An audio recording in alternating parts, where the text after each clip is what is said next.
दोस्तों, स्वागत है आप सभी का। और आप सभी के लिए मैं वापस से लेकर आया हूँ एसएसटी का सेट नंबर दूसरा। ठीक है, मैंने आपको इसमें 30 क्वेश्चन करवा दिए थे सामाजिक अध्ययन का। आज हम करेंगे इससे आगे वाले क्वेश्चन। ये मैंने आपको 30 क्वेश्चन करवा दिए थे, यहाँ से क्वेश्चन।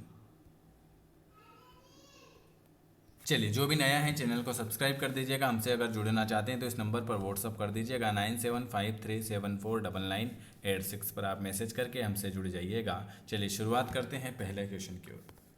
और जिनको नोट्स लेने हैं, नोट्स अवेलेबल हैं, मैंने आपको बता रखे हैं, फिर लास्ट टाइम पे एक बार वो बता देंगे। यहाँ से हम शुरुआत करते हैं। हाँ, ये लीजिए। निम्नलिखित में से कौन से कथन, ये जो है ये ओल्ड पेपर है। ये कौन सा है? आज हम करेंगे ओल्ड पेपर। और कौन सा है ये? 20 अगस्त 2023 का ओल्ड पेपर है। देखते हैं किस तरह के क्वेश्चन आपके एग्जाम में पूछे गए हैं। चलिए, ये लीजिए आपके सामने पहला क्वेश्चन लिखा हुआ है कि निम्नलिखित में से कौन सा कथन बुद्ध के उपदेशों के संबंध में सही है? पहला ऑप्शन। तो आप सभी ने देख लिया कि बुद्ध के उपदेशों में ए और बी। ए, हमारे कष्ट और दुख हमारे पिछले जन्मों के परिणाम हैं। हमारे कष्ट और दुख हमारी लालसाओं और इच्छाओं की वजह से है। चलिए, अगला क्वेश्चन क्या लिखा हुआ है? गौतम बुद्ध के बारे में देख लेते हैं। गौतम बुद्ध के उपदेश के संबंध में विकल्प 2 सही है। इनका जन्म हुआ था 563 ईस्वी पूर्व में कपिलवस्तु के पास लुम्बिनी में हुआ था। इनके बचपन का नाम सिद्धार्थ था तथा ये शुद्धोधन और महायान के पुत्र थे। सिद्धार्थ का पालन पोषण उनकी मौसी प्रजाति गौतमी ने किया था। उनकी तपस्वी बनने के लिए 29 वर्ष की आयु में अपना घर त्याग दिया था। इस घर त्याग की घटना को इतिहास में महाभीन कृष्णवन कहा गया। चलिए, अगला क्वेश्चन क्या लिखा हुआ है? किन जातियों की दुर्दशा पर ज्योतिराव फूले की 1873 ईस्वी में आई किताब समर्पित है? 54। Very very good. 54 नंबर का बिल्कुल आपका सही जवाब आ चुका है, ए वाला। अमेरिकी गृह युद्ध में दास प्रथा के विरोध करने वाले कार्यकर्ताओं की। चलिए, यहाँ से देख लेते हैं इसके ऊपर। निम्न जातियों की दुर्दशा ज्योतिराव फूले की 1873 ईस्वी में प्रकाशित किताब अमेरिका गृह युद्ध 11 अप्रैल 1827 में पुणे में हुआ था। चलिए, अगला क्वेश्चन क्या लिखा हुआ है आपके सामने? चलिए, अगला क्वेश्चन है निम्नलिखित कथन पर विचार करना है। 55 नंबर का बिल्कुल सही। 55 नंबर का बिल्कुल आपका आ चुका है।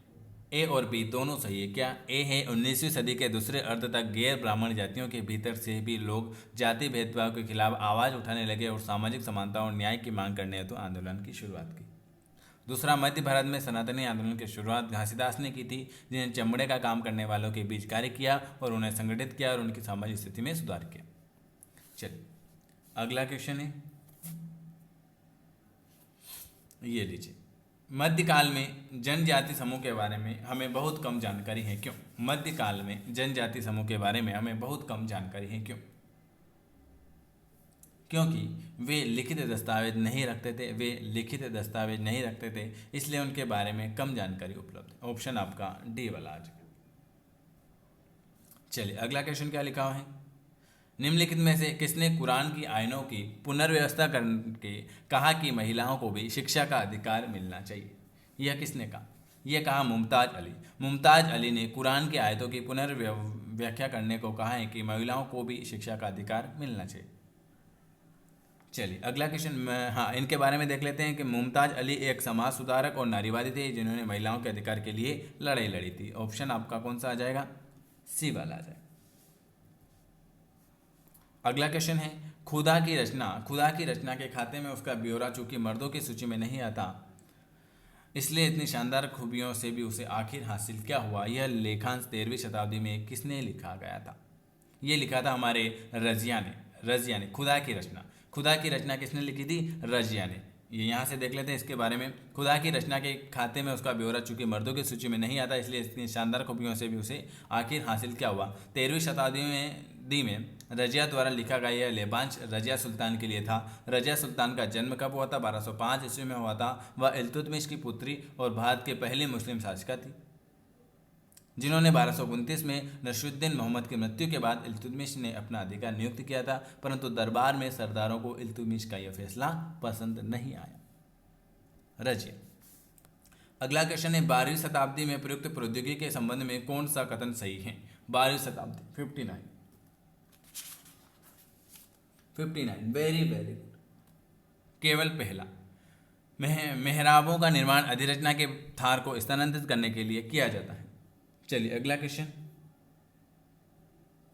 अगला क्वेश्चन क्या लिखा है आपके सामने, निम्नलिखित में से कौन से पुरापाषाण स्थल में चूना पत्थर से बने औजार मिलते हैं? चूना पत्थर से बने औजार कहाँ मिलते हैं? 60 नंबर का। हुस्की में मिलते हैं, हुस्की में मिलते हैं। निम्नलिखित में से कौन सा महाजनपद के नियमित रूप से कर वसूलने के संदर्भ में सही नहीं है? ऑप्शन ए वाला आ जाएगा। ज़्यादातर फसलों पर कर उपज का आधा हिस्सा निर्धारित होता है, यह महाजनपद के नियमित कर वसूलने के संदर्भ में सही नहीं है। ऑप्शन ए वाला। 1883 में इल्बर्ट बिल के लागू करने पर विरोध क्यों हुआ था? 1883 में इल्बर्ट बिल के लागू करने पर विरोध क्यों हुआ था? इल्बर्ट बिल जो लागू हुआ था उस पर विरोध क्यों हुआ था? 62। उसमें क्या हुआ था? उसमें अंग्रेजों ने इस बिल का विरोध किया था क्योंकि अब भारतीय भी ब्रिटिश या यूरोपियन व्यक्तियों पर मुकदमा चला सकते थे। बिल ने अंग्रेज और भारतीय न्यायाधीशों के बीच समानता स्थापित करने का प्रयास किया था। बी और सी ऑप्शन आपका सही हो जाएगा 62 नंबर का। ये आपके इस तरह से पेपर आया था। चलिए अगला क्वेश्चन है, स्वतंत्र भारत के संबंध में निम्नलिखित कथन पर आपको विचार करना है। इसकी पीडीएफ भी आपको मिल जाएगी। स्वतंत्र भारत के संबंध में निम्न में से कथनों पर विचार करना। पहला कथन है कि हमारा संविधान कानून की नज़र में सबको बराबर मानता है, परंतु असल जिंदगी में कुछ भारतीय औरों के मुकाबले ज़्यादातर बराबर हैं। दूसरा कारण है कि भारतीय संविधान में तय किए गए आदर्शों को हम अपनी तरह साकार नहीं कर पाते। 63 बिल्कुल ए वाला। ए और आर दोनों सही है, परंतु आर जो है ए की सही व्याख्या करेगा। नीचे दिए गए कथन ए और बी खिलाफत आंदोलन के संदर्भ में बताओ। खिलाफत आंदोलन के संदर्भ में आपको बताना है। ए सही है और आर गलत। ए क्या है? ए वर्ष 1920 में अंग्रेजों ने तुर्की के सुल्तान पर बहुत सख्त संधि थोप दी थी। और बी क्या है? बी वाला गलत है, तो ऑप्शन आपका ए वाला आ जाएगा। चलिए अगला क्वेश्चन लिखा हुआ है, भारतीय नागरिकों के अनुदेय किस मौलिक अधिकार की परिधि के अंतर्गत सर्वोच्च न्यायालय ने भोजन के अधिकार, निजता के अधिकार तथा प्रदूषण मुक्त जल और वायु के अधिकार की व्याख्या की थी? किसने की थी? अनुच्छेद 21 में की थी।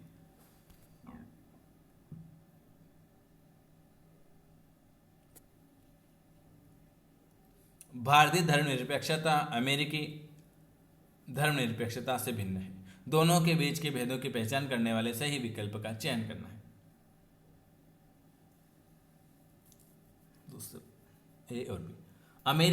अमेरिकी में राज्य और धर्म से कोई भी एक दूसरे के मामलों में हस्तक्षेप नहीं कर सकता। और भारतीय संविधान में अल्पसंख्यकों के अधिकार की सुरक्षा का प्रावधान है। सभी व्यक्ति कानून की दृष्टि में समान है। वाक्य का अर्थ क्या है? तो सभी नागरिकों को अपने सामाजिक आर्थिक स्तर के अनपेक्ष समान कानून का पालन करना होगा।